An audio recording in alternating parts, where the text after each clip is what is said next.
Hi! Ngayong araw na to, pag-uusapan natin ang tungkol sa pangalang konkreto at di konkreto. Handa na ba kayo? Tara! Ano nga ba ang pangalan? Tandaan na ang pangalan ay tumutukoy sa ngalan ng tao, bagay, hayop, lugar, at pangyayari. Konkretong pangalan.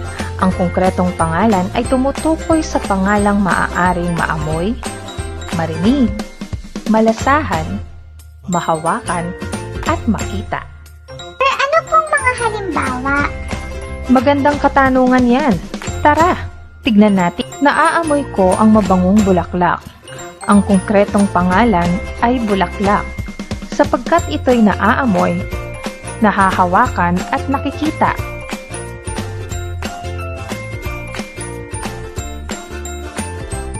Nakikinig ako ng awitin sa aking cellphone.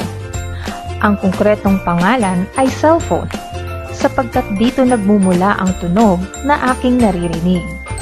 Ito rin ay nahahawakan at nakikita. Matamis ang mansanas na kinain ko. Ang konkretong pangalan ay mansanas, sapagkat ito ay nalalasahan, nakikita at nahahawakan. Mag-isa akong nanonood ng telebisyon. Ang konkretong pangalan ay telebisyon, sapagkat ito'y nahahawakan, napakikinggan, at nakikita. Ngayon naman, dumako tayo sa di-konkretong pangalan.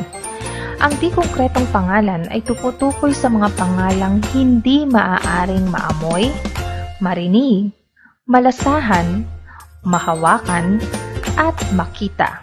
Subalit ito'y nararamdaman, naiisip, o nagugunita. Halimbawa, kasiyahan, kalungkutan, katatakutan, galit, pagmamahal, at pagkagulat.